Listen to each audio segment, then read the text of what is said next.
Hello and welcome.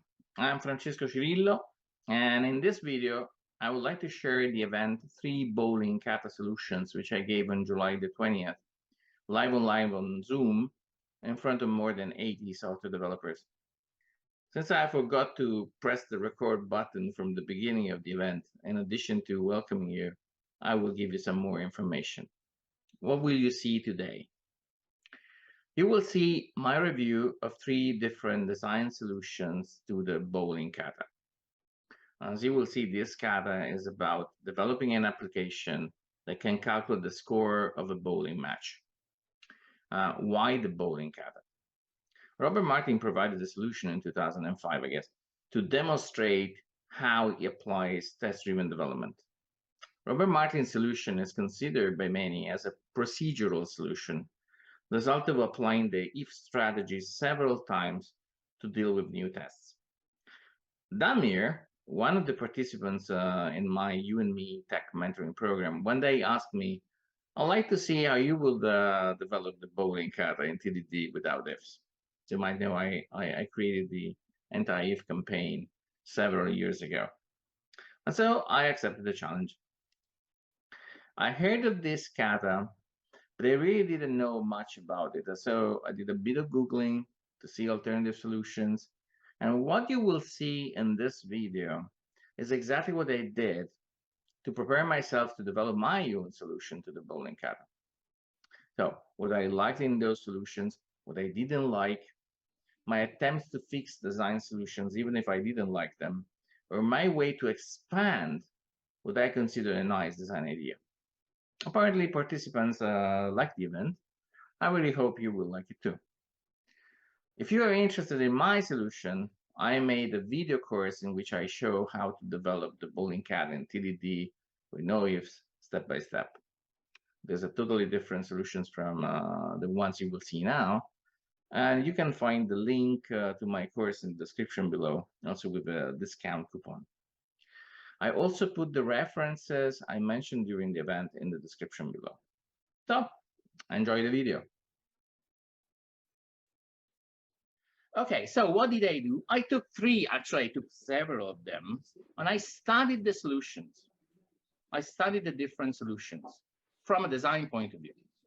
And this is what I want to show you, how a software designer studied these things.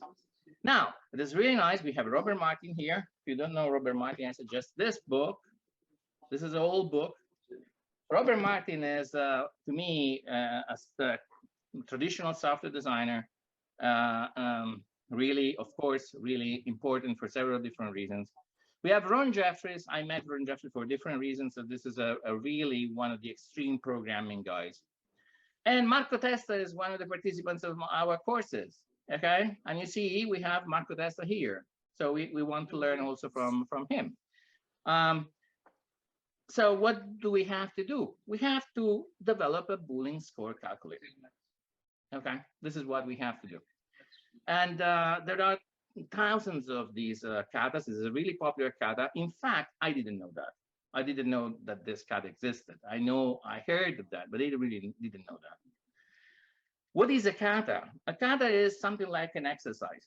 And it's an exercise that you have to repeat and repeat and repeat. And the idea, I think, is to improve your skills while you repeat the application of this exercise. So this is also a nice reason why we want to take a look at these solutions.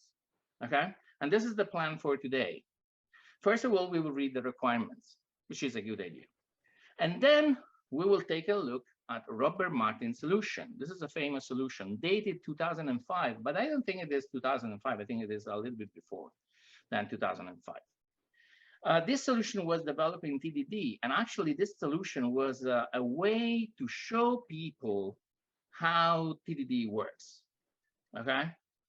Then we will take a look at Ron Jeffries' solution. Ron Jeffries gave us at least 3 different solutions for this kata. We will take a look at the upfront design and then TDD version. So basically, he did some reasoning, talked about what the objects might be, and then he developed these things in TDD. And then we will take a look at my personal modified Jeffries solution, because this is how we study software design, right? We want to try a little bit to change something. We will take a look at my expanded Martin's quick solution. Robert Martin also offers a chart, an object diagram, and so we want to work on this. And then finally, we have Marco Testa solution, which is an upfront design plus TDD. Okay, can you clap Marco Testa for this? Marco is here. A digital clapping. Okay, digital clapping down. I can hear. Why okay? You are doing this to me? Because you're really good. Because you're really good. Questions and answers if we have time. I don't think we have time because I have more than 200 slides. Okay, guys. So it's a lot of stuff. If you like design, today is really cool. What is test-driven development? Okay, test-driven development. This book here, buy this book, read this book. Don't read other things. Is something like a design process. In this design process, we used to write a test, and then usually this test should fail. We have a red test. Then we write the simplest code that makes this test work, and then we have to refactor. Okay, this is something like the routine. Now, if you ask me, I'm one of the pioneers of these things, but I consider this practice a magical practice. Why?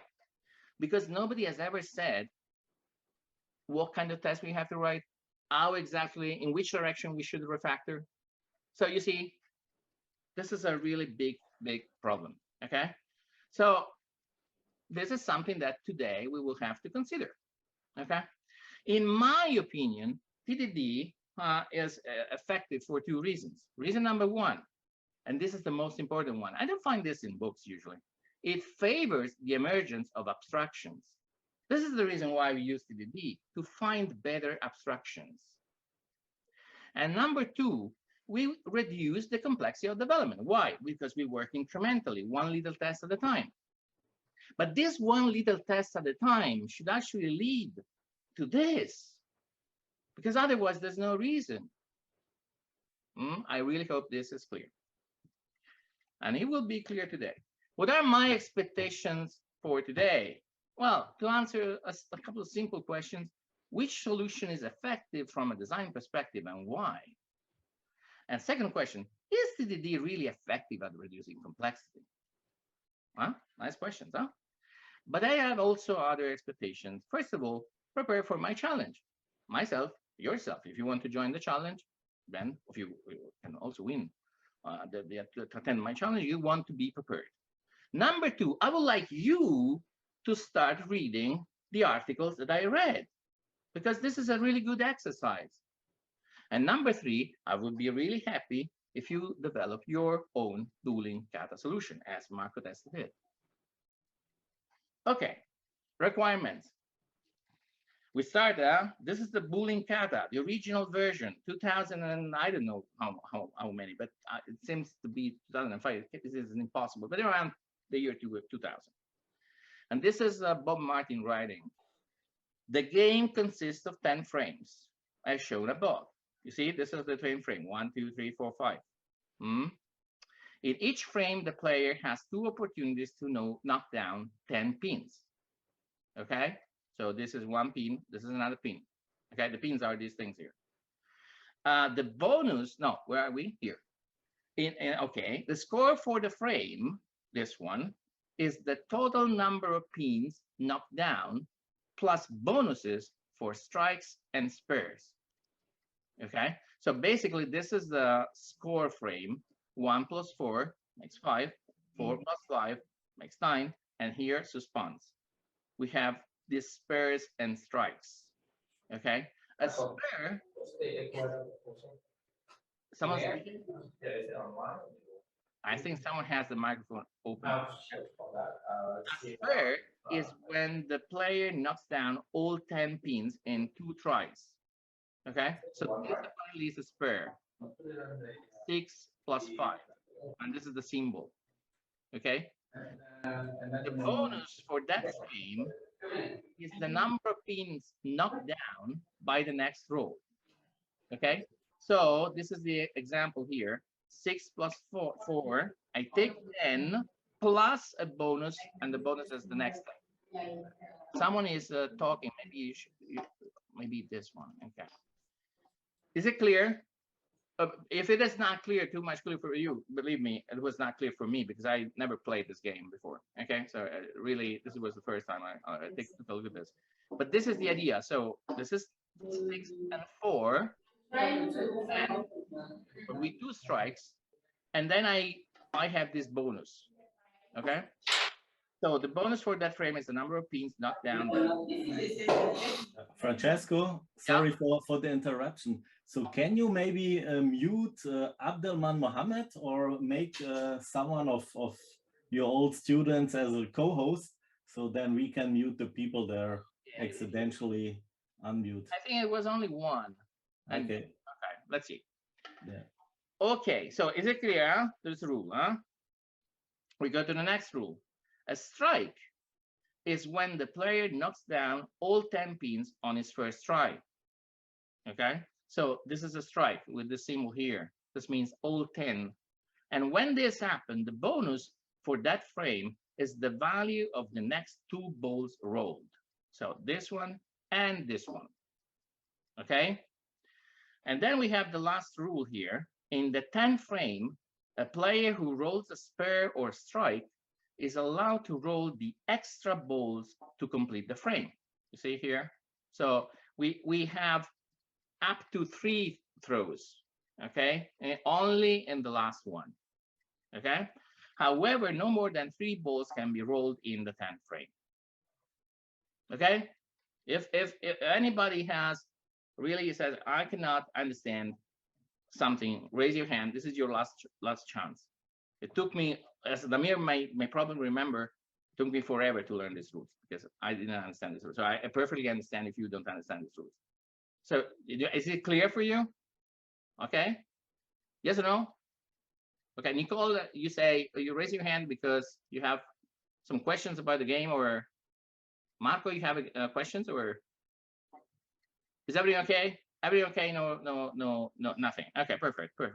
My hands means okay. I didn't really get all the rules. I mean, You didn't get. Oh, I get the idea, but if I have to repeat now, I will not repeat correctly. You have to be really clear. So Okay. these are frames, 10 frames. Every frame you can throw the ball 2 times. Okay. So this is the first time. This is the second time. If you want to know the score, the score of the frame, this is this plus this. Okay, we're developers, so we understand each other. This is okay, but there are some special cases. When you make 10, when the sum of these 2 throws is 10, but because there are 2 throws, then you deserve a bonus, and the bonus is the next, this is strange, the value of the next throw. When you are so cool that you are able to make a 10, okay, then you deserve a bonus, which is not the next one, but the next 2 throws. Make sense? There's another special rule that says in the last frame works a little bit different. Why? Because imagine we make a spare here. You deserve another point, right? So in this frame, this is my philosophical answer, explanation for this. In this frame here, if you make a spare, you deserve another one. But since there's no other one, so we make 3 throws. Make sense?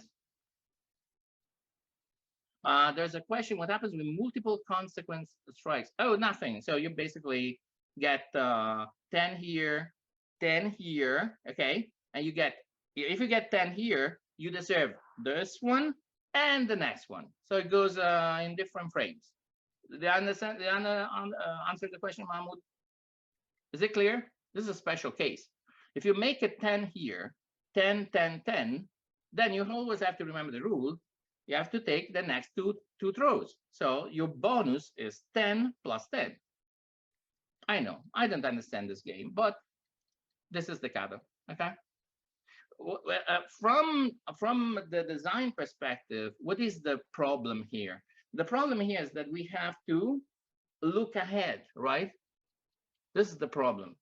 It's not all, I cannot calculate everything from this frame, But sometimes I have to look ahead. I have to look in the next frame. Okay, this is the technical problem. Clear, Marco? Okay. The requirements of this game, well, Bob Martin says, well, you must create a class named game and two methods: roll, okay, with the number of pins, knockdown, and score. Okay, this is also my notation for today. Really proud of my notation. So this is a class, these are the methods, this is a command usually with code, and this is an object. Okay, we favor objects. Okay, we don't like classes, we like objects. Okay, at least for today. Okay, you ready? Any other questions? Yes, no, no questions. Good. Martin solution, TDD. Who doesn't like that? So Martin, this is the first thing I found, and it's dated 2005, which again, it seems a little strange to me because we have other people referencing this example. So what I think is that Robert Martin started doing this before, and then in 2005 he created this light show. Okay, so how does TDD work? Okay, we're not going to be really specific here, but how does it work? Well, we write first test, you see, where we expect something. Okay, here there's an expectation. We want to have a game, and then of course if I run this test, it will be red, and then I create the game. So I have to take a little break now. The Pomodoro just rang. Are you okay?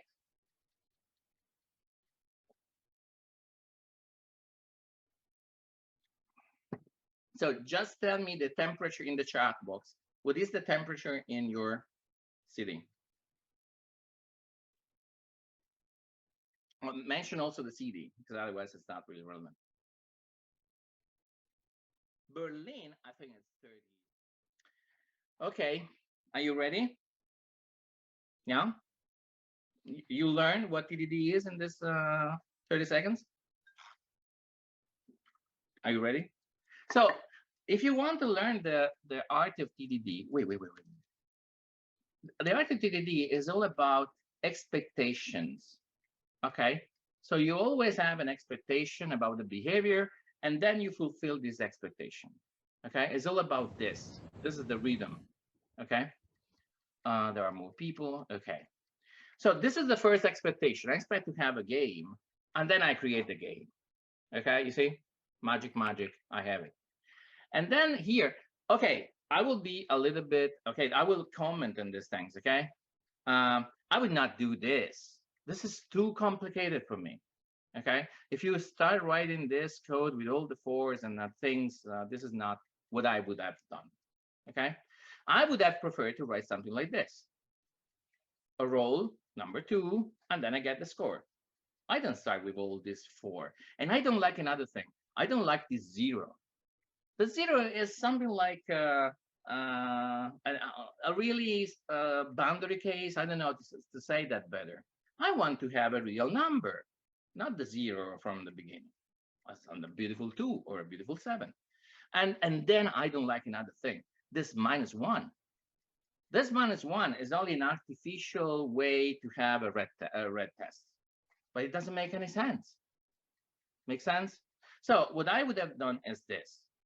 A roll with 2, and then here probably when I create this method, Eclipse or another tool will give me the return null, or in this case I can even return 2. This is not a big problem, okay? If you don't start with a red test, don't focus on these things.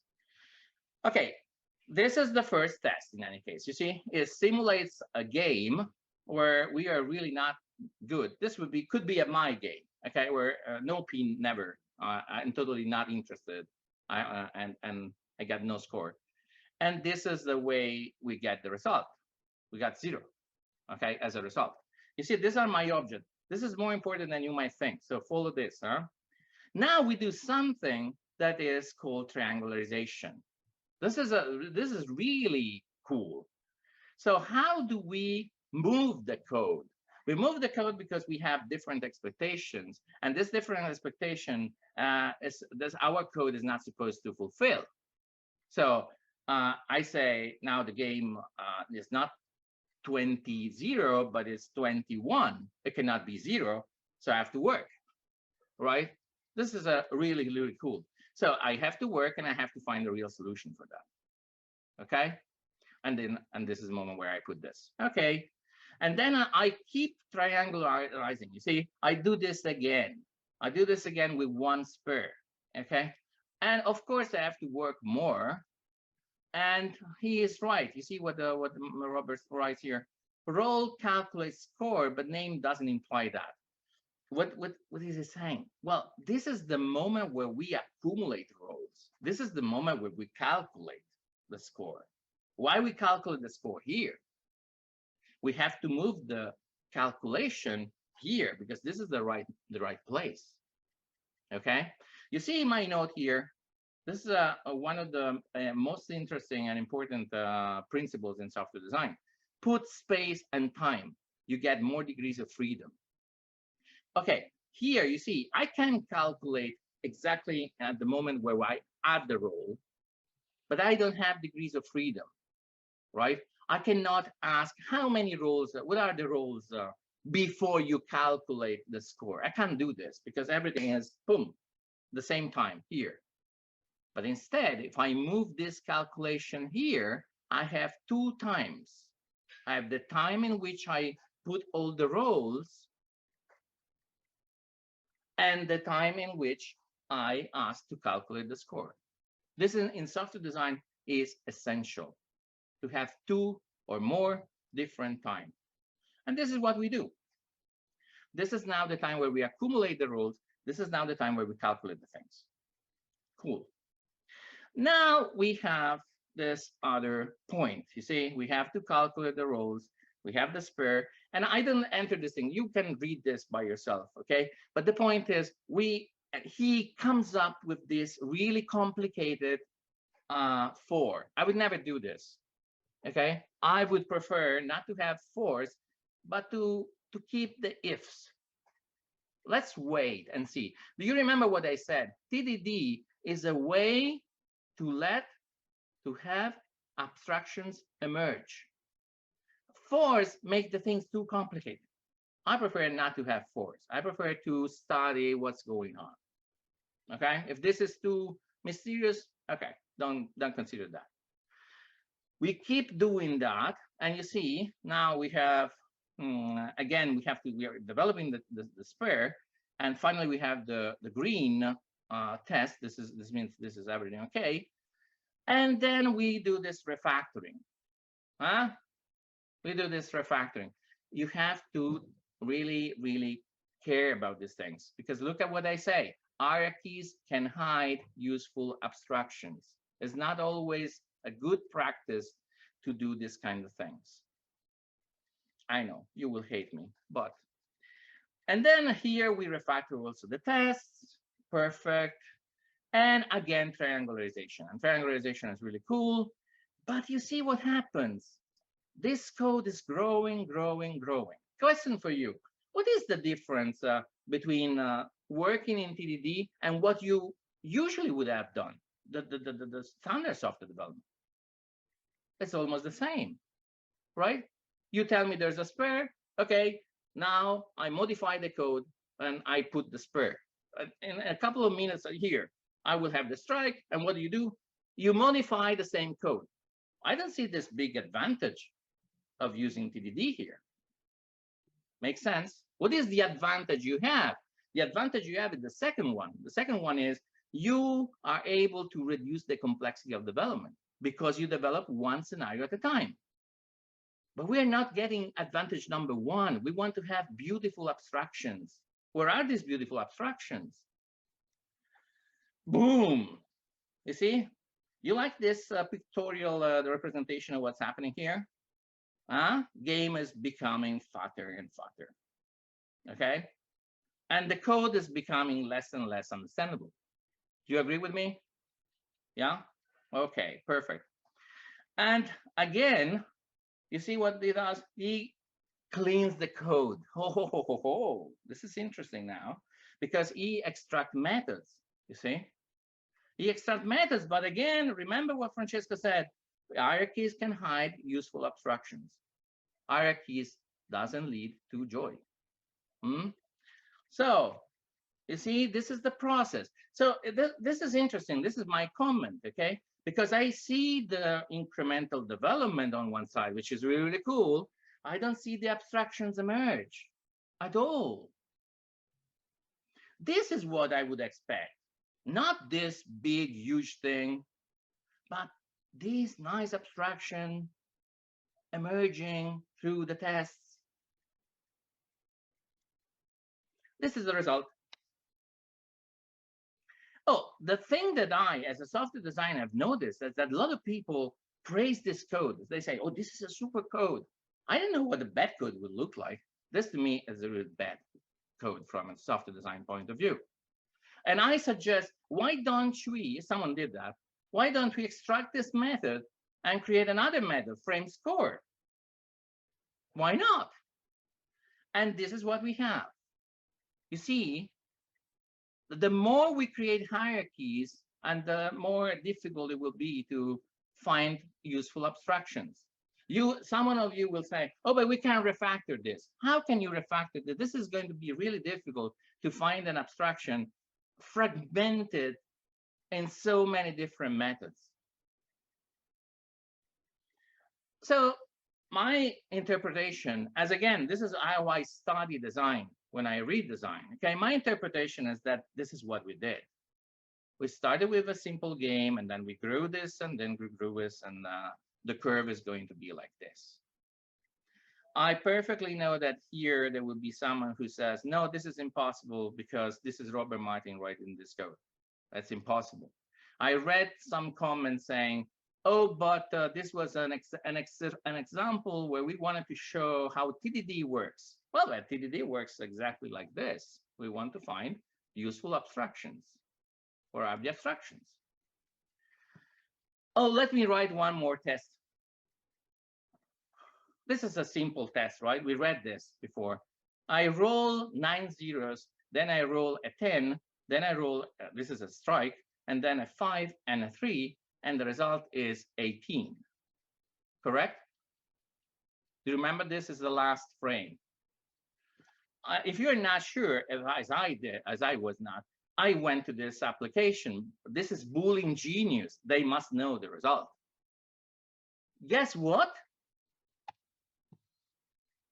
Bob Martin has a bug in his Kata. Now, the interesting thing is that nobody noticed that. I noticed that. Nobody noticed that. Why did I notice that? Because I wanted to test this scenario. Now, if you think that this is a good code, this is a challenge for you. This is a really clean code. So I give you 30 seconds, find the bug.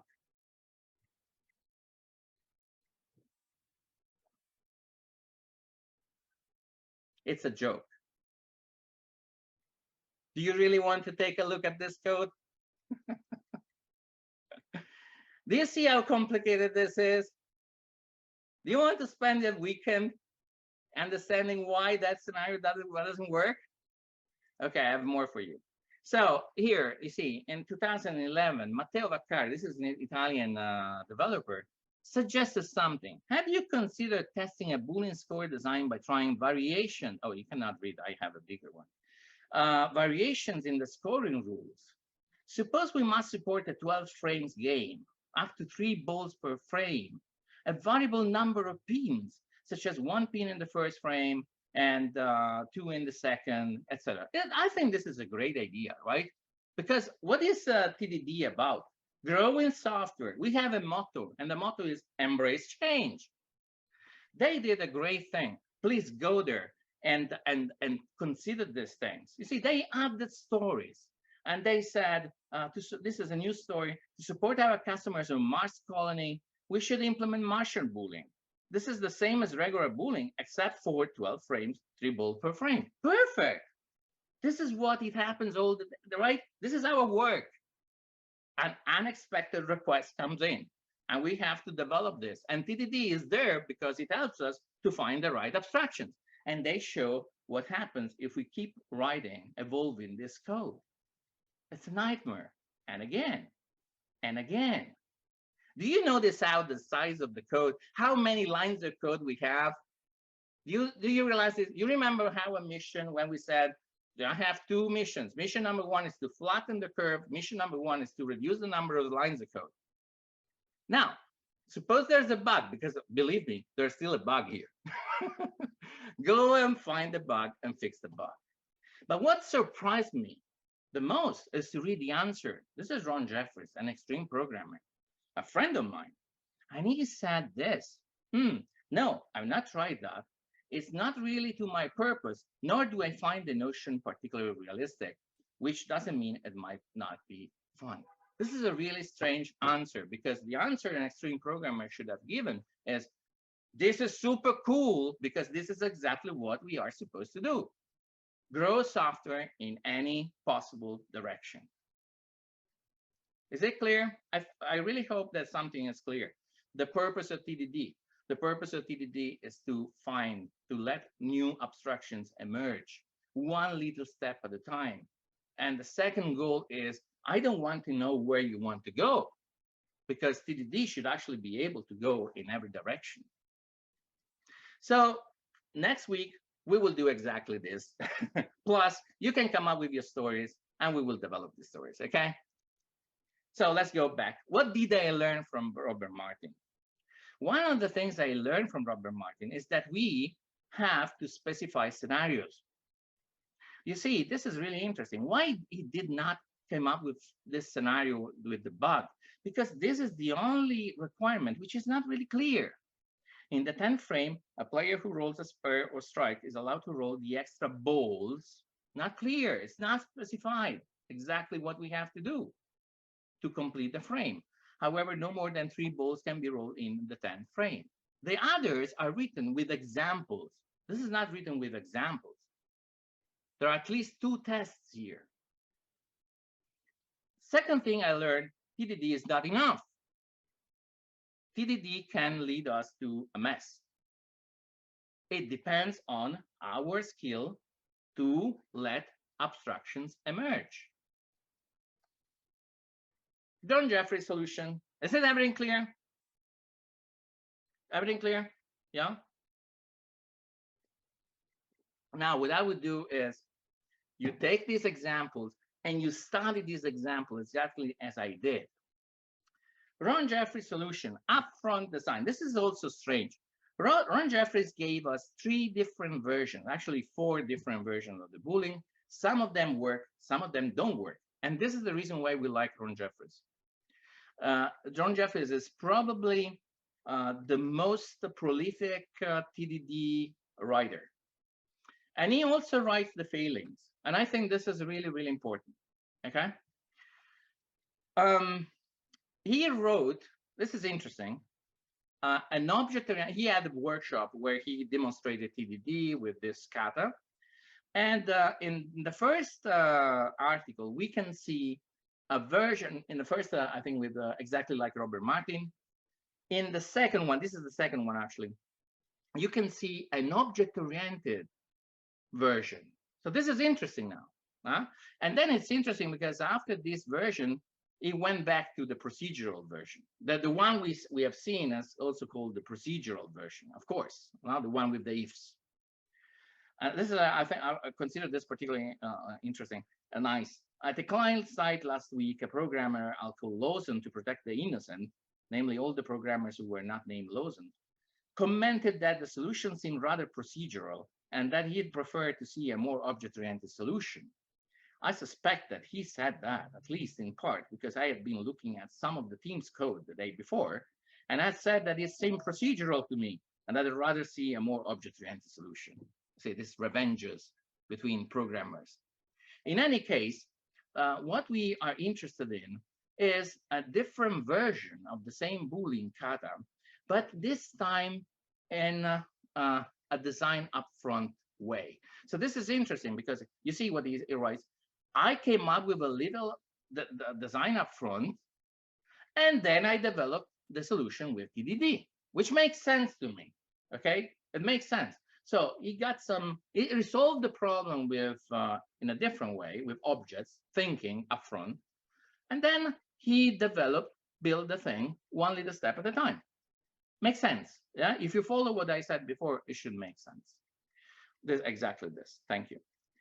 Oh, this is the design idea.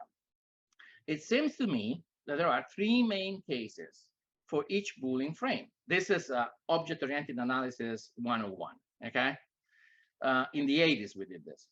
The strike, where the Boolean knocks down all pins in one try and gets 10 points plus the sum of the next 2 throws. The spare, where the Boolean knocks down all 10 pins in 2 tries and gets 10 points plus the value of the next throw. And the open, where in the 2 tries, the Boolean knocks down less than 10 pins. I can read this so fluently only because I worked a lot on this. Otherwise, I would not understand anything here.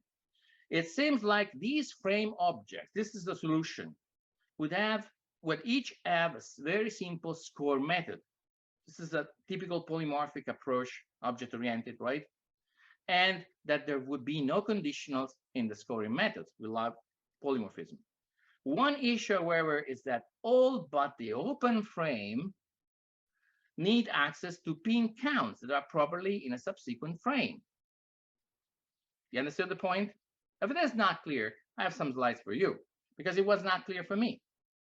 I feel sure that I could design how this might work, but I want to see if I can build it in a test-driven fashion. You see, there's a little bit of upfront, and then he builds the solution one little step at a time. Now, I'll draw the thing my way. This is the first thing that you will see in this article. So we have an object, open frame, and we have a throw list. This is particularly important, okay? So this is the throw list, and what we do, what he does, you find this in the article, he creates an open frame and sends the throw list, okay, sends 0, which is the position of the first roll, and then he sends 4 and 3. 4 and 3 are the rolls, the number of pins. So the open frame now remembers starting throw is 0, and I add number 4 with number 0, and then I add number 3 with 0 plus 1. Make sense? It's really, really easy, I think. Makes sense, huh? Now, the question is, who is going to create this open frame? Well, the Boolean game. So this is the code now. So we send the message open frame 4-3 to the Boolean game, and the Boolean game creates an open frame with throws 0, 4, 3. I hope this is everything clear, okay? If you have any doubts, you raise your hand. You raise your hand now, huh? So this is the test. Does it make sense what I'm saying? This is the test he wrote. So spur for 6, strike, open frame, spur for 6, etc., etc., etc. Make sense so far? Yeah, I think so. Let's consider this, but all the frame need access to pin counts that are probably in subsequent frame. What does it mean? So we have this. Now we have to calculate the score. So we send the message score to the open frame. The open frame knows the starting position. It takes the 4, it takes the 3, and we got the 7. How cool is that? And then let's suppose we have 2 objects now. We send score to the first one. We send score to the second one. Now this has starting throw number 2. And so this means that we send get with number 2, we get 5, and then we get number 1. And we are super cool, and we have the result. If I indulge so much, it means there's a trick. Okay, I'm cheating. Okay, but this is exactly what he did. Okay, now let's see what happens when we have a strike. When we have a strike, we calculate the score. We send this message score. The starting throw is 0, and this is the algorithm we have to follow, right? Because we know that 10 for sure. This is a strike, plus the next 2 throws. And happily, we have this throws list, and the throws list knows everything. Make sense so far? I think so. So we take the first one, we take the second one, and it works. Do you realize that we are working with this throw list as a global variable? This is a global variable shared through all the frames in our system, in our bowling game. Okay, let's see this. Let's take a look at this. This is my private list. Throws is not a real object. Do you see this? Throws is not a real object because it only has get and set. This is called the data store. This makes this object not an object in our world. I know that many of you are used to work with objects like this, but these objects, they don't belong to the object-oriented paradigm. Frames use a global variable. Throws is a global variable. There is a propagation. This is called propagation, guys. When you have score on one object and this object sends exactly the same message to other objects. We have propagation, but frames don't know each other. So the bowling game acts like a controller towards the frames. There is another design, possible design here. And the other possible design is that the bowling game only knows one frame, the first frame, and then the frames know each other. Tell me if you follow me, okay? If you don't follow me, you raise your hand. Strong domain-driven design. What do I mean here? This is an interesting point. When I assess design an object, I ask three questions. First question number one is, can I use these objects, in this case, strike, open frame, etc., in another bowling game? Yes. Can I use these objects in another game? Not sure. If we have a Space Invaders, can I use the frames? Not sure. Can I use these objects in another context, like accounting? No, for sure no. So my idea is that these objects are not helping me too much. Do you get my point? This is another, if you don't get this point, this is another important point. So in my opinion, these objects are not really nice objects. They are really strictly related to this domain. Okay, so this is the reconstruction. Let's see if you see a problem. There is a problem with this design. Okay, so I only created the class diagram starting from my objects. Okay, you will have a copy of this, by the way. Do you see any problem? You have 30 seconds to answer. Is there any problem? Or everything works perfectly? This seems to be the classical 80s object-oriented solution. We have the bowling game knows the frames, and we have a series of subclasses. Okay, either you don't see any problem or you are too shy. You should not be shy. Okay, so let's see if you see a problem. Do you see the global variable now? So this is exactly what we have in memory when we run this code. We have one bowling game, we have 10 frames, and we have one array or a list. And this list is accessed by each and every of these objects. Okay? Okay, well, he found the problem. Well, I'm back. No more code tonight, but I do want to record one concern. The final frame thing is going to be a bit odd because it can be a strike or a spare or anything all on its own. That makes me worry about two things. First, the frame won't be as expressive as the others. The final frame with strike and spare. On the other hand, maybe that was too expressive anyway. This is a joke. That would make this whole exercise a bit of waste of time. Expect that this is an experiment. Okay, this is also the final frame might include some kind of duplication. So this is a possible solution. The final frame might include some kind of duplication that we can get rid of by refactoring, he says. Or maybe we should have a regular frame and one of the two bonus bulk frames that provide a reason for the throws to be in the array, but answered 0 to score. The first time I read this, I understood nothing. I didn't know you, but I understood nothing. Now I'm going to show you what this means, but then you have to read this paper again. Well, let's imagine we have this test. spare, strike, open frame, spare, spare, open frame, open frame, open frame, open frame, strike, 10 frames. These are the 9 frames, correct? And this is the 10th. The 10th points position number 17, which is the last position. Because if we work like this, nobody put the 6 and the 4. Do you see this? Focus on this. You see, this is 10, 6, 4.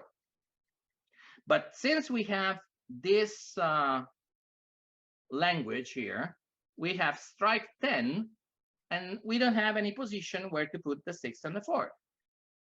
And this is the reason why Jeffries says, how do I get this element, the 18th and the 19th, since nobody has put these elements here? So this is a solution. This is the solution where he said, maybe I have to make a procedural strike. You see, there's a strike here and a different strike here, 2 behavior for the same method. That's not a good thing. Or I can do another thing, and the other thing is to create 2 bonus rolls. Okay, what are these 2 bonus rolls? These 2 bonus rolls are something that I have to add to the end of this. One bonus roll will mark 6, and the other one will mark 4.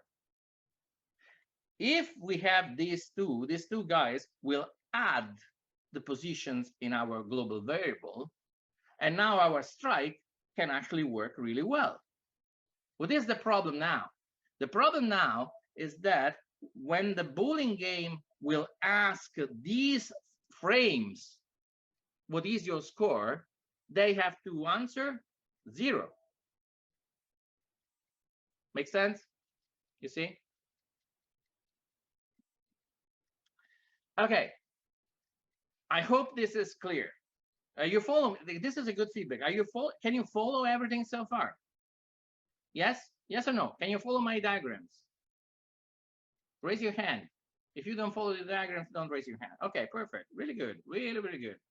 Really good. If you can follow this diagram, this is a really good feedback for you. Okay? Okay, so it is clear the problem. Perfect. Now, this is the solution he gives. And we stop it here before our modification. Okay, ready? Okay. So you see now from here, you see how not nice this is. We have open frame, spare frame, strike frame, and bonus roll, which is not a frame, right? You see, it doesn't behave like a frame. Is there someone that has an idea? We're getting closer to the vouchers, huh? So get ready, think well. No idea? Okay, I help you with the idea. Okay, I will tell you when you can win one of these vouchers. Okay, this is one of the tests I decided to do. Is it a good design? What happens if I ask the bowling game, how many frames do you have? But the bowling game has to say 12. Wrong. That's 10. Correct? So I don't like this design. Frames are not frames, only sometimes. And this is the key. Frames adds rolls and calculates score. They do both things, right? This is the source of the problem. Okay, let's see if you see this. This is the line. Do you see the line? This is exactly the line of exactly this one, by the way. Now, I suggest to do another thing. And this will solve the problem. This solved the problem to me. I managed to find a solution by doing this. Why?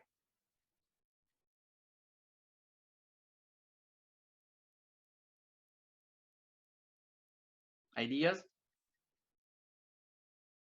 This is voucher time. Okay, now I give you add the bonus rolls only. Wait, add the bonus rolls only to the throw list.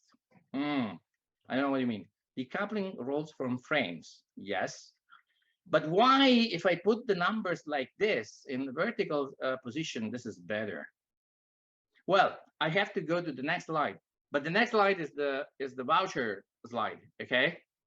And you win a voucher if you can tell me what is represented in the next slide. Okay, clear? The first one. Memory locations, stack location.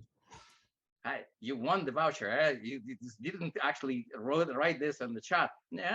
Can you be more precise? It is true. This could be memory location. So Abdullah, you win the voucher. But can you be more precise? So we can make a pointer, and then the pointer will grow. Yeah. If you keep on doing this, I will take the voucher back. No. So what is this? You want a little help? Okay, this is a little joke. I can joke sometimes, okay? This is this. This is a program. This is a language. This is a program. This is the assembly. And this is the machine code. Okay, so this is for a 6502, okay? I have another voucher time. And the other voucher time is, who can tell me what this program does? This is not a joke. You're going to win.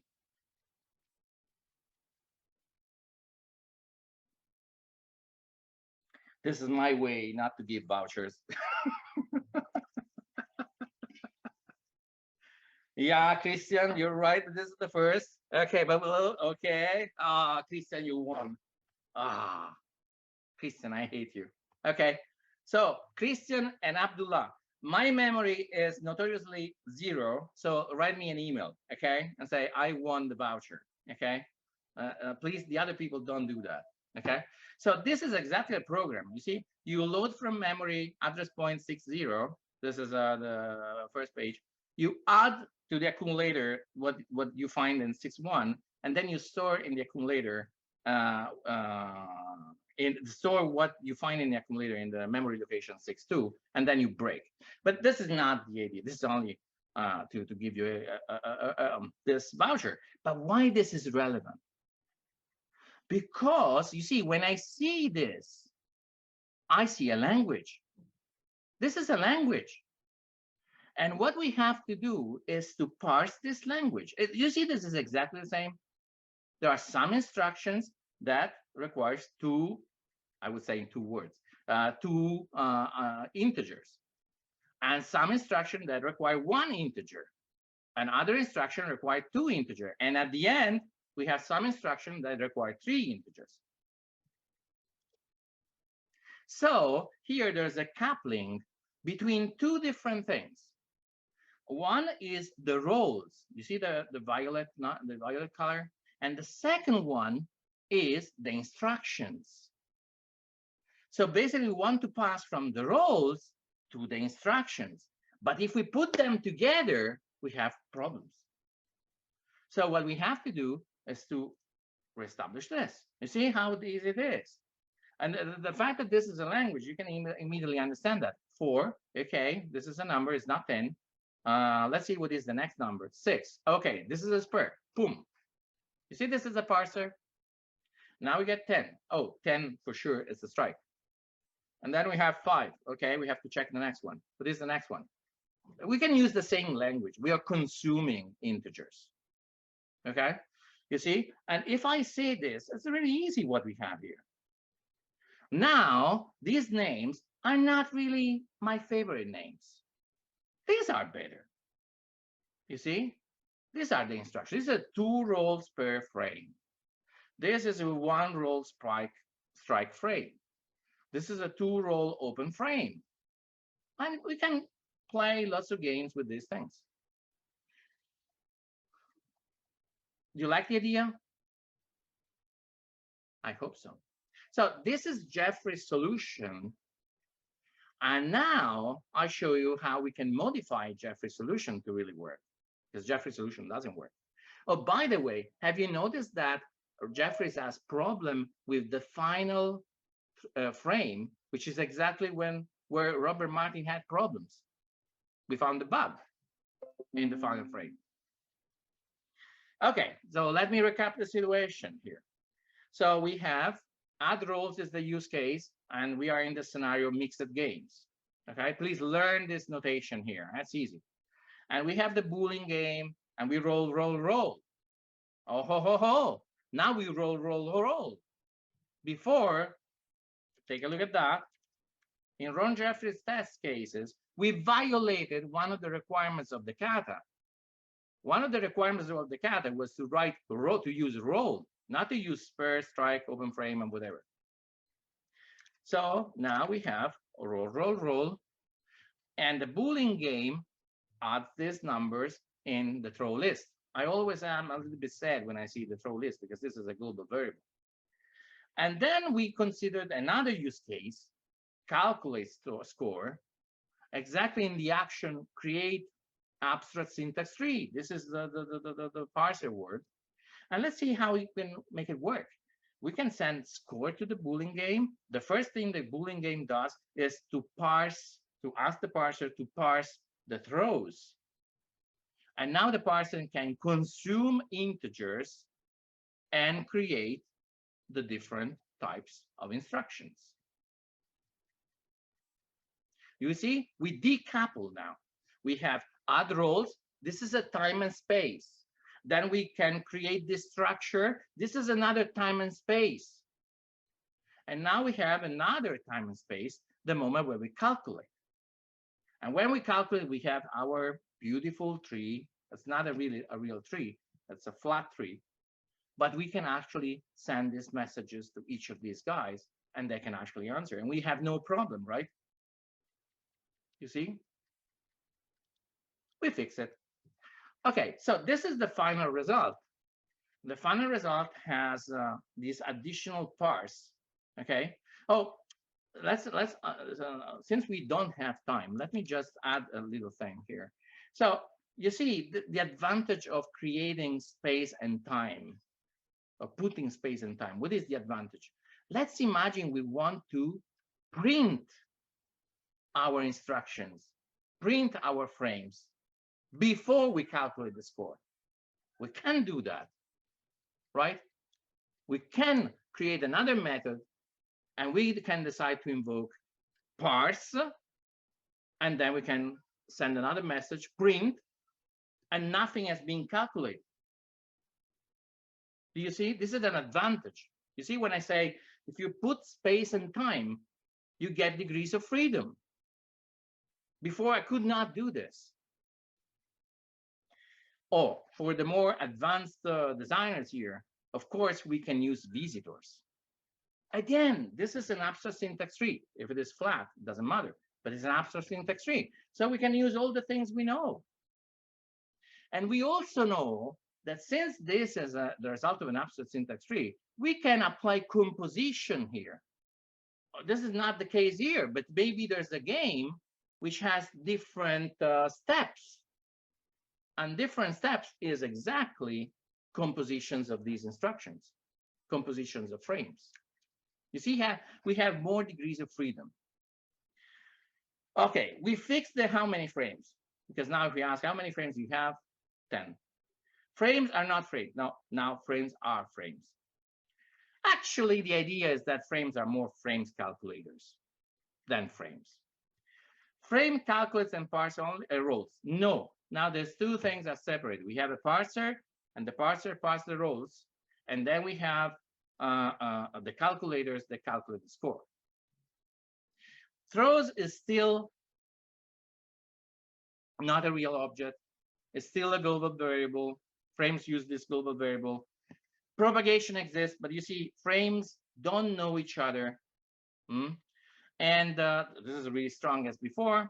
And my considerations about the cost of change are exactly the same. But we fixed the problem. Okay. What did I learn from Jeffries? Well, I learned a really important concept, how important separation of concern is in object-oriented. Separation of concern comes from this guy, David Parnas. I met this guy. I have a really nice experience with this guy. We'll probably talk in one of these breaks. I strongly recommend this book. This guy is one of the guys who never wrote a book in his life. He only wrote great, incredible papers. Okay? Buy this book and trust all the people, all the designers who never wrote a book. Okay, so this is lesson number 1, but I have a lesson number 2. When you work and you look for solutions, look for metaphors and analogies. Okay, here, for instance, the idea of these as a language, this helped a lot. This solved the problem. Okay, why? Because you have all the tools to apply to this problem. Okay, really, really good. Is it clear, everything? Yeah? Okay, now we have Martin's quick solution. So Martin quick, in the same slides where you find the solution with the ifs, etc., Robert Martin writes this. Okay, this is a quick design session, and there's a number of slides. And you see here, he says, I have the game, roll and pins. He defined these things.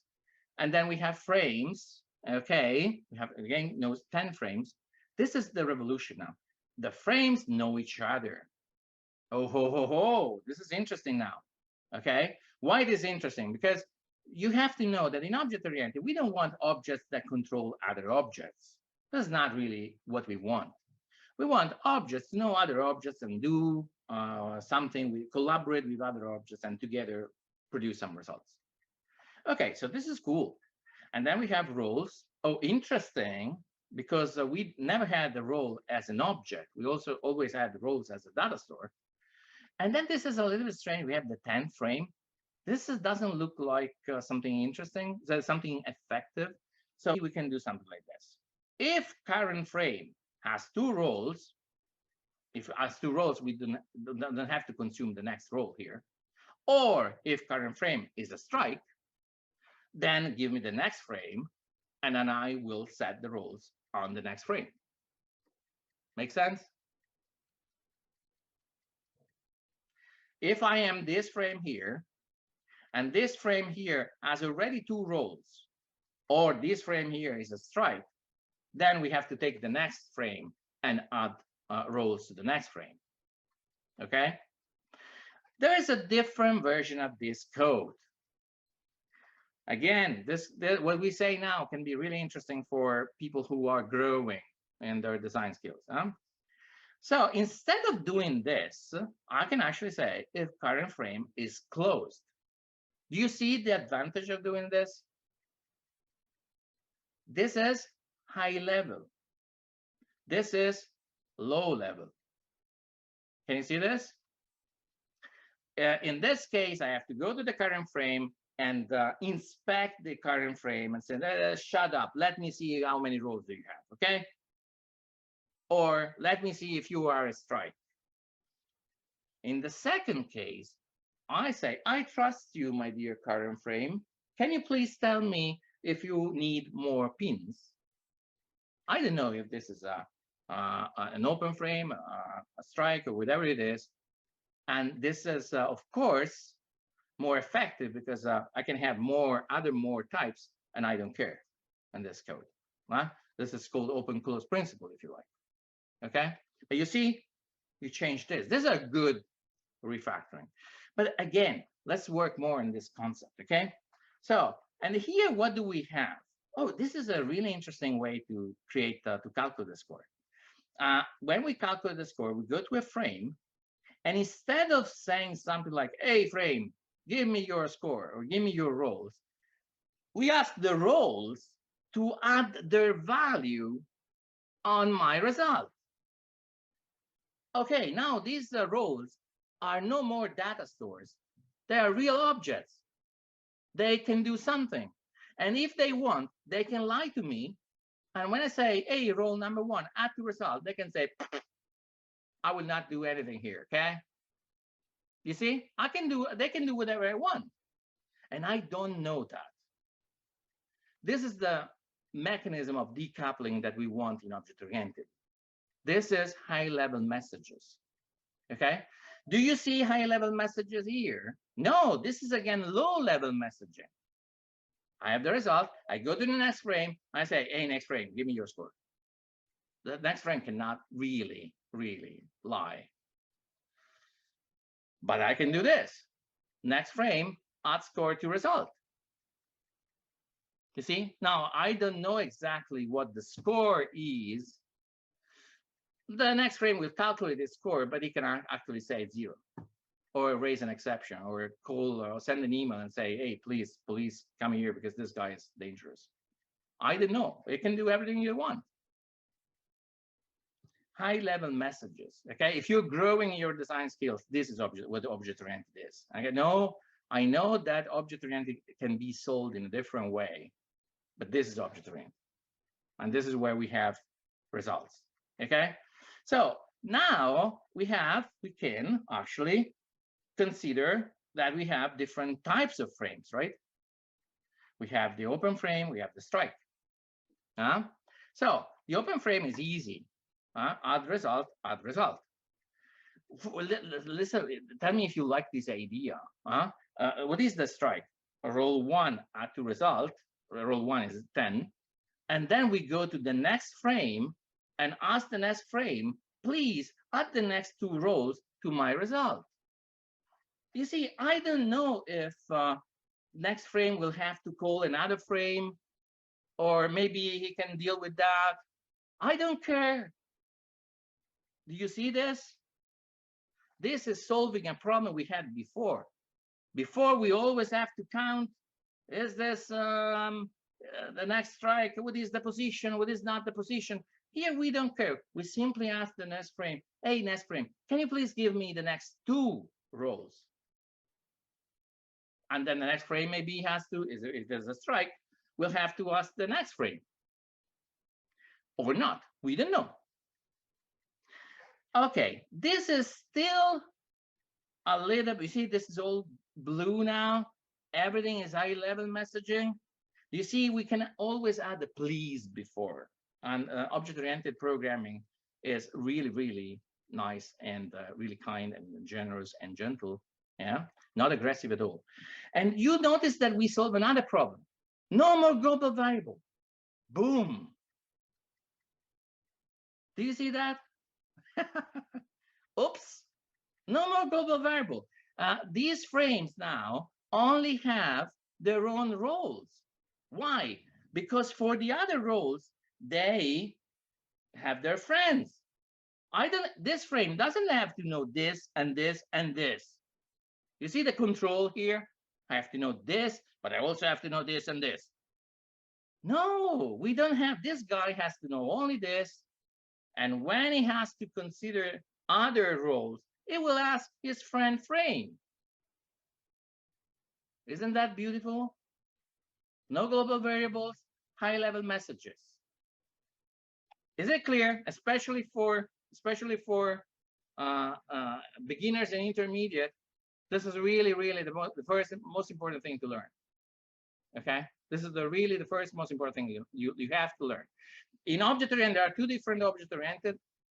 Object-oriented, the bad one, and the effective one. This is the effective one. Okay, and you can see that this is effective. Okay, what happens? Because of course I created the anti-if campaign. Can I have 2 ifs here? No. Okay, so we have to get rid of those 2 ifs. Luckily, we have. This is really easy. We can create states or strategies or something like this. And you see how the code reads. Nobody said, oh, there's a voucher here. You really don't want to win the voucher? Exactly, Mahmoud. Mahmoud, this is the second voucher you want to win? No. So you see here, I wrote that. No. You win the voucher if you answer another question. Do you see here? I have integer result. Okay. So if I send the result here, this object here cannot really do anything, cannot really accumulate any value. Okay. So this doesn't work. If you run this code, you would have 0. Okay.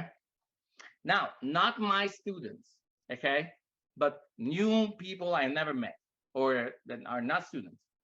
How can we fix this and you win a voucher for our challenge? How can you fix this?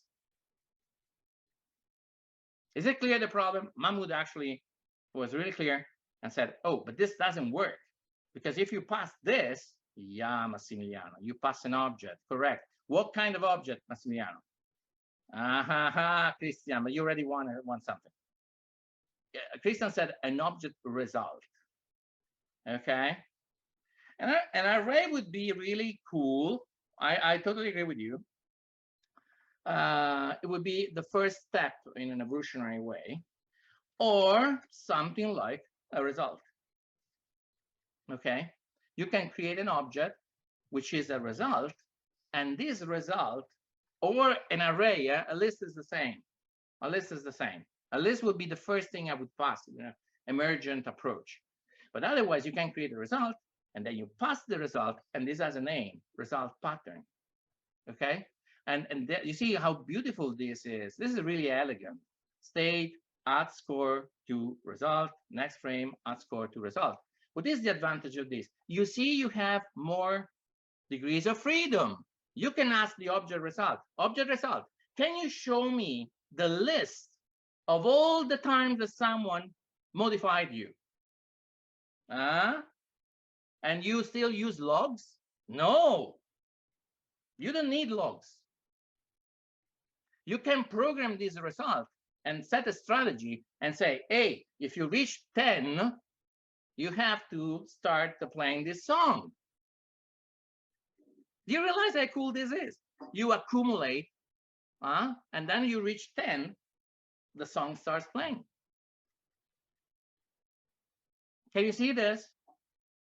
You see, this is a good object because it increases our degrees of freedom. And we like that. And look at how nice this code is. Nice is because it's symmetrical. Roll, add to result, okay, add to result, roll 1, add to result, next frame, add to result, okay? And you see, we don't care if the next frame is a strike or not. We don't depend, in this case, we managed to have frames that don't depend on other frames' rolls. No global variable. Okay. Short break. How is it going?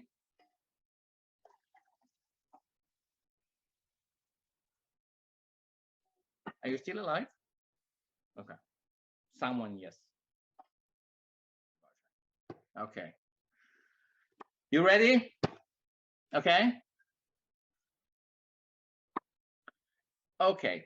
So really, this is interesting. Really, really interesting. If I check my checklist here, how many frames? No problem. Frames are all frames. Okay.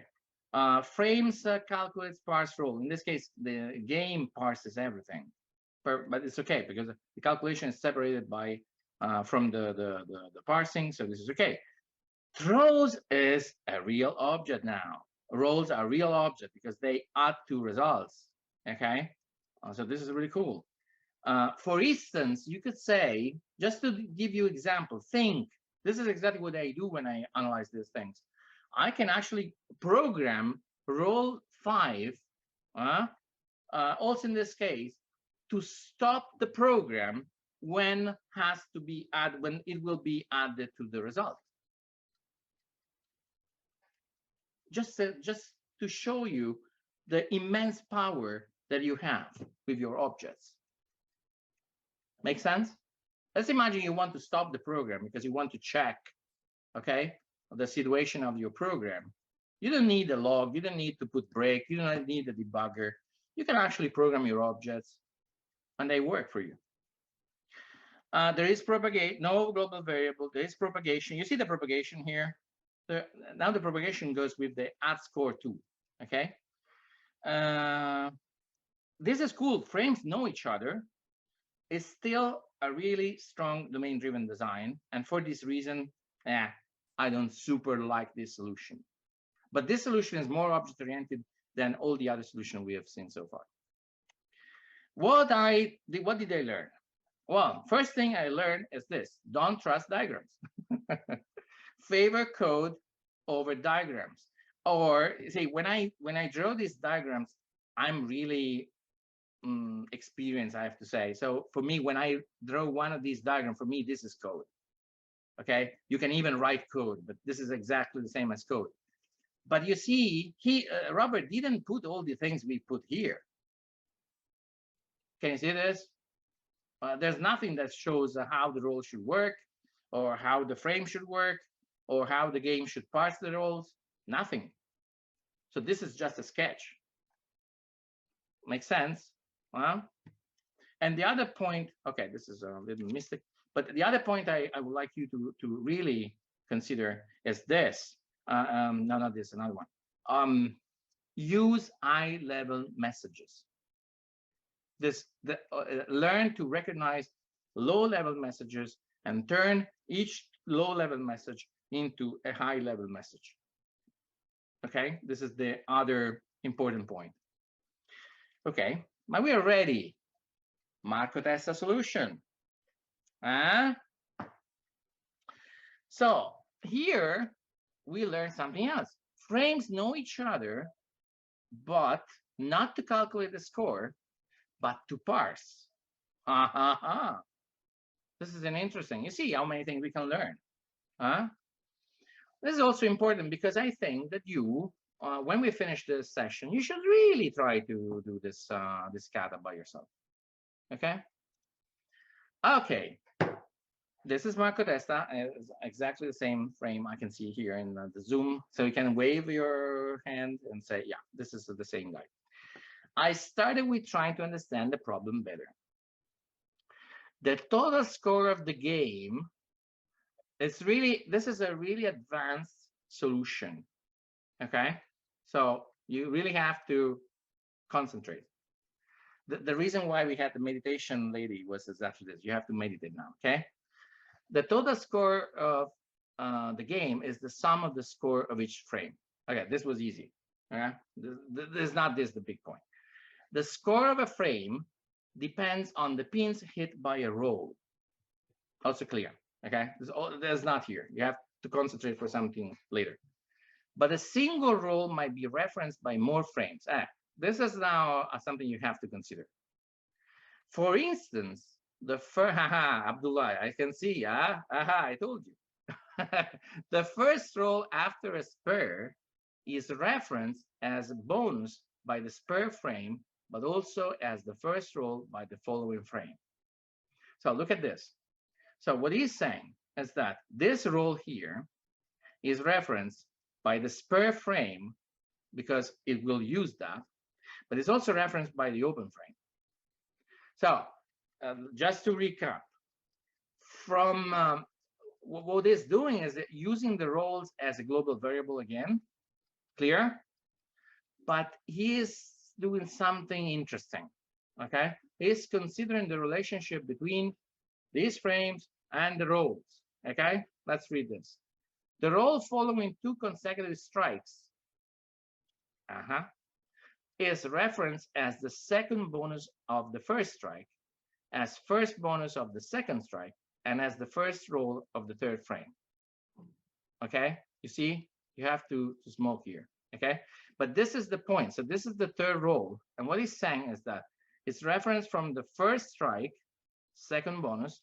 It's referenced as the first bonus of the second strike, and it's referenced as the first roll of the open frame. Oopsie. Is it clear? You see how dense this text is. The idea is to pass a roll to a frame. Think. And let the frame decide if it is interested in it or not. I use the kind of chain of responsibility. Oopsie. Okay, now this is okay. I use the kind of a kind of chain of responsibility pattern where each frame is linked to the next one. Okay, so this is interesting. It's been introducing a pattern we have never used. So a chain of responsibility where each frame is linked to the next one. The role is passed to the first frame of the chain. Okay, finally we have the first frame of the chain. The frame decides if it is interested, or not at keeping a reference to the role. The frame then passes the role to the next frame. Is it clear? It took me some time to understand, huh? Okay, but basically you pass the role to a frame. Okay, so it changes the situation, the perspective 360 degrees, not 300, 190 degrees, I don't know. So it changes the things. It's upside down. Usually we used to see the things from the other way, from the other perspective. We add roles to strikes, to frames. Here it's we send the role to a frame, and then the frame decides, and then you can also decide to pass this to another frame. Okay. What was I here, Wendy? It is not quite like the canonical chain of responsibility, since there is no request, pass, and response replied, and the pass role can be handled by many frames. Okay. Anyway, the idea is to have a chain of objects and to call the same methods on each of them. Okay, let me comment here something. So we are in the AddRoll use case. Okay, so we're not calculating. And to me, this there's no parsing language, but he has been developing a decentralized parser. I don't know if you understand that. You follow me? Before, we have seen some parsers, you remember? But there's also a centralized parser. The parser consumes integers and creates frames. This is what we have seen so far. In this case, there's no parser. I only have frames, and frames assign to themselves the roles. This is something like I have instructions. I have a chain of all the instructions, 6502 instructions, and the instructions decides which memory address they have to consider in for the program. It's the other way around. So this is a decentralized parsing. Okay, a frame manages the role depending on the state in which this is. So this will be super cool. A frame manages the role depending on the state in which it is. So the frame can actually change its state. For instance, a frame with no roles treats the incoming role as the first role of the frame. An open frame, a frame with 2 roles, for which the sum of the pins is less than 10, is already complete and is thus not interested in an incoming role. A spare frame with no bonus, a spare, is interested in the incoming role as the bonus of the spare. To manage these different behaviors, we use the state pattern. So you use a combination of patterns. You use the chain of responsibility where we have a lot of frames, and each of these frames applies a state pattern. And so this means that while we are parsing the numbers, these frames can change the state. Using its state, each frame decides how to manage the incoming role and to decide to pass the role to the next frame. Are you ready? Really, we need a communication diagram here. Do you agree with me? We literally need to see the objects. Okay, because otherwise it's impossible. This is the game, and I create the game. And when I create the game, I create 10 frames in a particular state, empty state. The second thing, I will not do 10.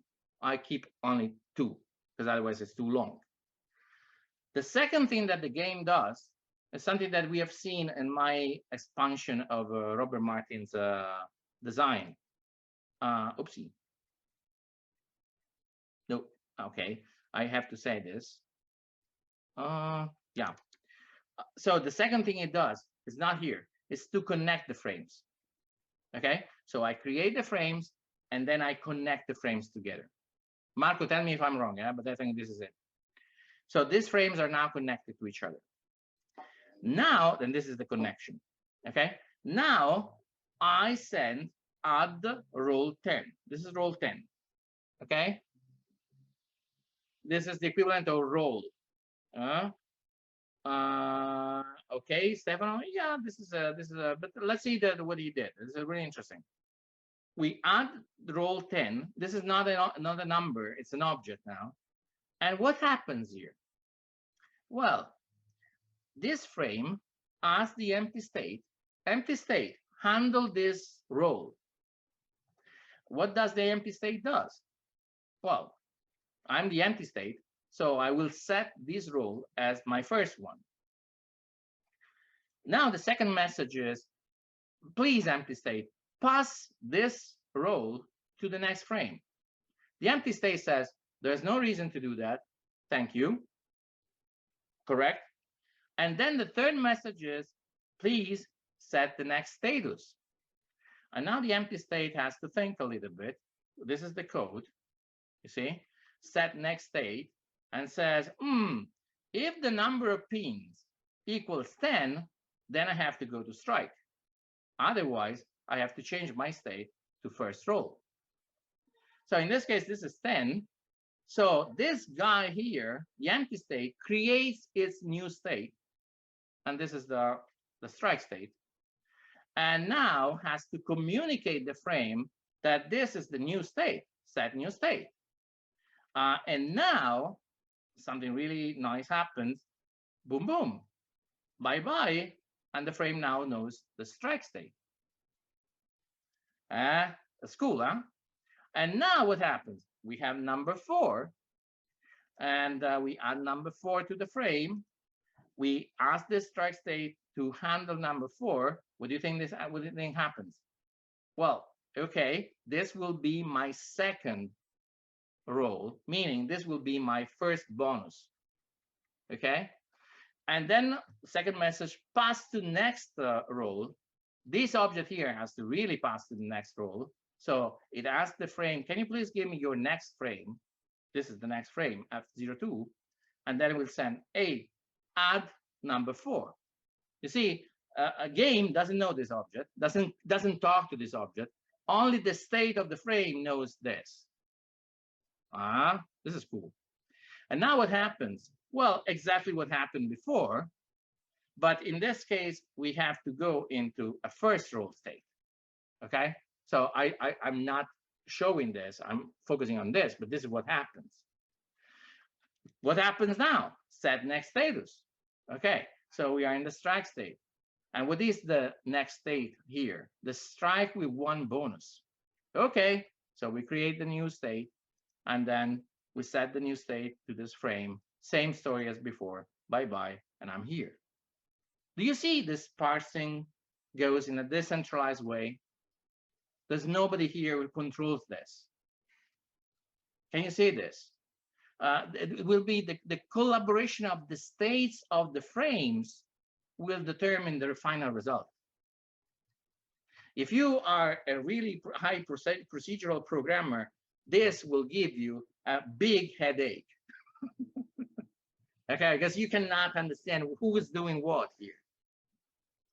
Okay, and this is the final result. Let's take a look at the class diagram. And the class diagram, you see, this is also an important thing. You see that I get to the class diagram, but I start from the collaboration diagram. So how does it work? Well, we have a violation here because we say AddRoll, but this is easy. We can add another add int, and then the add int creates the roll. So this is easy to fix. This Boolean game knows only 1 frame. Cool. The frame knows the next frame, and the frame has a status, and the status knows the next state. So at least one. What are the messages? Set next frame, because the state will ask, the status will ask for the next frame, AddRoll, and add score 2, because we want to apply the result pattern here. And the status will be the same. And we have exactly, you see, a number of instructions. And I think that the number of instructions are exactly the same as the ones we found before with my parser. Remember when I create the language, okay? I think these are more or less the same objects. What is the assessment here? Boolean game, how many frames? No problem. Frame is not frames, okay. Calculate and paste rolls are separated. Are separated because the add score is totally separated from the parsing mechanism, okay. And then throw is, unfortunately, in this case, is a global, a data store, but we can easily, if you remember what we did for Obermartin, we can actually do exactly the same here. So we implement the add2 into the roll object, and we make it everything with high-level messages, and we solve this problem. Frame use a global variable. No, not anymore. But the frame object knows its objects, its roles, and also the roles of other objects. This is not like the solution I found for Obermartin, okay? But it is true that we don't use global variables, okay? A frame doesn't know all the roles. There is a propagation, yeah, but frames don't know each other. Frames know each other in this case, so this is okay. The only concern I have is about this. And this is one of the lessons I learned. Another really good book. You have to buy this book. This guy was my professor, software architectures, and this sentence here is from him, so from Rick Katzman. And he used to say, software engineering is about cost effectiveness, which basically brings me to this. Okay, so everything in software engineering is based on change, the cost of change, the cost of dealing with complexity, etc. So here, the question is, well, this is really, really cool. Do we really need that? You get the point? Is this the problem that we have to solve? Do we really need a decentralized parser, or this is too much? This is, of course, really cool. Okay, but we have to consider this. Make sense? Make sense what I'm saying? So you see, it can be, this is a perfect object-oriented solution, but we always have to think in terms of cost effectiveness. If, for instance, we have, what is the condition where we have to say, oh, we need this for sure? Well, the condition is if we have really a lot of different games, a number of different Boolean games, with a number of different states, so different numbers of bonuses and different numbers of things, then this is really cool because it solves a problem. We want to be really flexible at configuring different kinds of games. Make sense? Think the other way around. If I have so many different configurations and the configuration is the big problem, what will I have? I will have a centralized parser which grows and grows and grows in its complexity. So if this is the truth and this is the situation, I want to have a decentralized parser because it will linearize the complexity. It will reduce the complexity related to how to configure different Boolean games. If I have only one Boolean game, I think this is the American something, I don't know, then this is over-designed because I don't need all these things. Does it make sense? So you see, there are literally different factors you have to consider. But in this context, what we have been doing is considering different, you see, this is the activity we have been doing, considering totally different designs because we want to learn more. We want to see how this can be solved, how that can be solved, okay? Notes for my challenge. We're done, you're still alive, okay?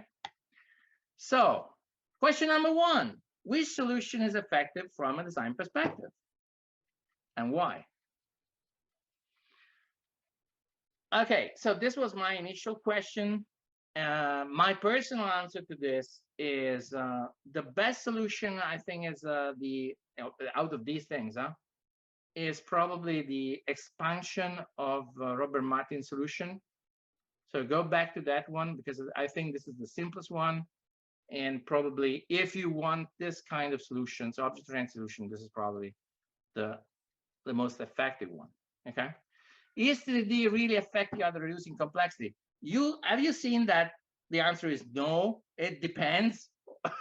It depends on who drives. But the point is, remember this, when you want to apply TDD, there are 2 different functions of TDD. Function number 1 is you want TDD to let good abstractions emerge. If you don't see the abstractions, you don't need TDD. The second function of TDD is, supposing you have a solution, and this could be also upfront. Now, if you want to implement this solution, you can decide to implement this one little step at a time. And this is a good thing because it reduces the complexity of development. Okay, this is it. Okay, just last note. Okay. So this is the note for I remember when I finished this. Oh, again, my solution is totally different from these. But you see what the problem is. The problem is this one. We have to find a solution that is able to reduce the cost of change. And reduce the cost of change means the objects we obtain, we can reuse them for another Boolean game. We can reuse them for another game. We can reuse them in another context. Make sense? Okay, Mahmoud. Yeah, leave me some feedback, huh? So what are we going to do today, next week? Well, we will be using TDD, but we will be using TDD to show how to favor the emergence of abstractions. Okay, so this is the key point. If you want to learn what TDD is, you want to learn this. And then, of course, it can also reduce the complexity of development. Okay, I don't know how I managed to do that, but now it's 4 p.m. It never happened in my life that I finished one of these courses perfectly on time. So, do you have any questions? Or feedback, or whatever you like?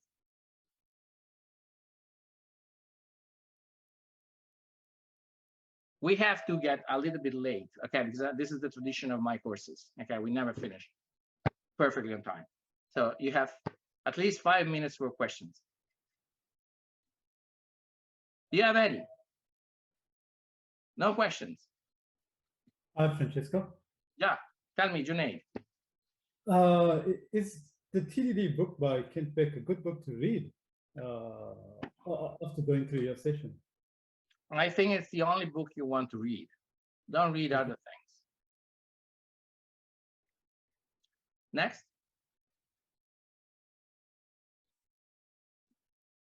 No questions. Damir. I'm still surprised you finished on time. Really, it's Really? I don't know what happened. It's awesome. I did my best. 197 slides. Okay, so I thought, okay, we will be 2 hours late, but I don't know why. Will we impress them next week, Damir? What do you think? Oh, of course, for sure. Okay. I think it will be really interesting, and I'm looking forward for this block of sessions. Damir already see. I really because I did this with Damir for Damir, so he already knows. I see, it's insight into it. What's your name? He has insight into this. Yeah, he's a big insider. Okay. Any other questions?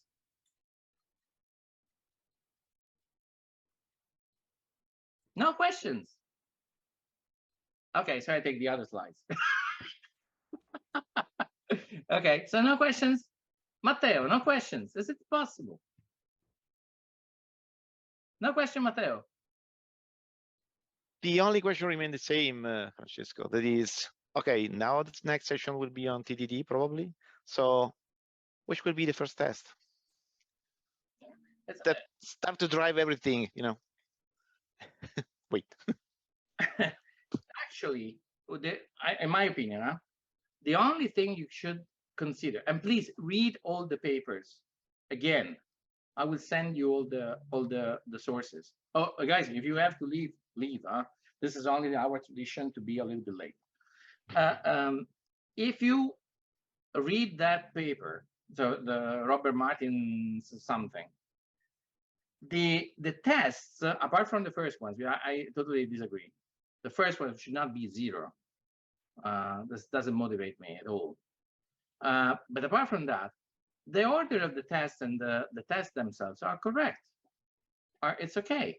And so what is the answer to your question? You have to follow the scenarios, but you have to identify the scenarios before, because Robert Martin didn't actually identify the right scenarios, and we have a bug for him. Can you realize that? Okay, so can a TDD driven something have bugs in itself? It can't. And instead we found one.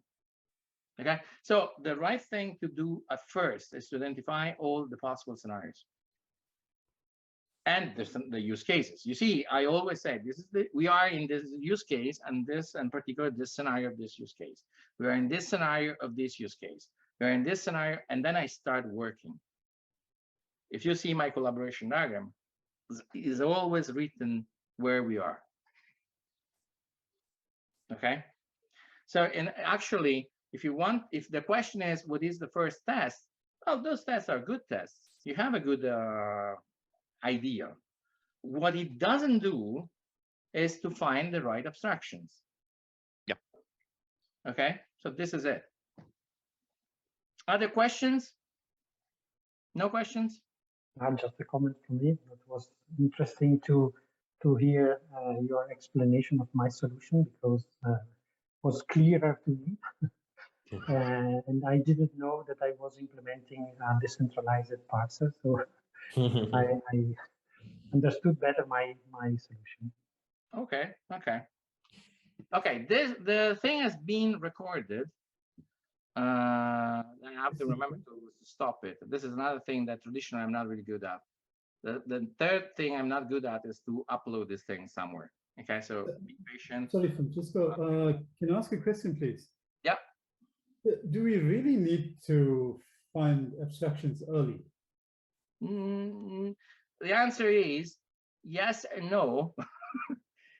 I try to explain. The major mistake, the major problem in Robert Martin's solution is that he's waiting too much. Okay, and if you wait too much, what happens is that you make the lines of code hierarchical and rigid, and then it becomes really, really difficult to let abstractions emerge. Okay, so you don't want to have the nice abstraction immediately. In TDD, usually in the standard one. I don't think someone told me, oh, this is what you do is not the standard TDD. So probably it's not the standard TDD. But in the so-called standard TDD, what you do is you wait for a couple of duplications, and then you try to understand. In my opinion, this is another big mistake. You don't want to avoid duplications. This is my point of view. You don't want to avoid duplications. It's not that when you find 2 duplications, you immediately say, haha, I found you. And then you extract an abstraction. And this is the abstraction. This is not how it works. Okay. Otherwise, a machine could do that. Okay. But the point is, you want to see different duplication. You want to see asymmetries. And then you want to somehow don't be surprised and say, oh, look at that. This is something I didn't expect. And Damir, I think you can testify that this is what happened when we worked. I was not prepared. We worked together and then say, oh, look at that. I think I've seen something here. And this is not the objects we found here. Today we found ifs, okay? And you see, the other kind of objects we found were frames, roles, and I don't remember what else. And these are the objects that we expect to find in a Boolean game. Do you follow me? These are the abstractions that we expect to find.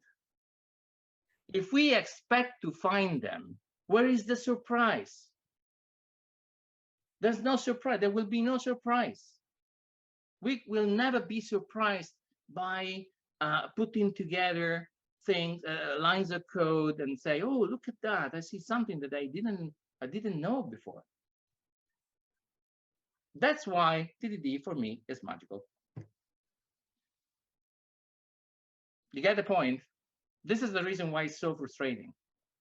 This is the reason why it's so frustrating, because it depends on the person who applies it. It's not a technique. It's not it is something that it's a frame. It's a design process in which your design skills, and especially the ability to forget about the expected abstractions, play the biggest role.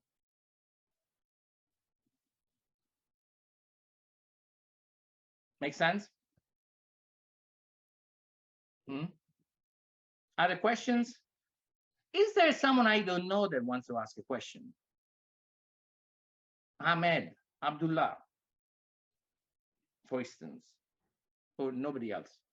No other questions? Okay, it's only 7 minutes late. This will be remembered, okay, in the history of my courses, okay? So I'm sorry for that. Joke. Okay, hope to see you, okay, for the challenge, but please try to do the challenge yourself. Read the papers and try to get to your own solution of this challenge. You've seen so many different design solutions today. So many different design solutions. So try to consciously design the solution for this system, for this kata, the way you want. Okay? And start with the scenarios. Okay, we're done. I will send you the links, okay? I think late tonight, today. Yeah, I will send you the link. And I will also ask for feedback, okay? So I hope to see you soon. The guys who won the vouchers, Nicole, not you, send an email. Don't try, don't cheat, because I think I remember who won, okay? Okay, bye-bye. Bye-bye. Thank you. Bye. Thank you. Bye. Bye. Bye, everyone. Thank you, Francesco.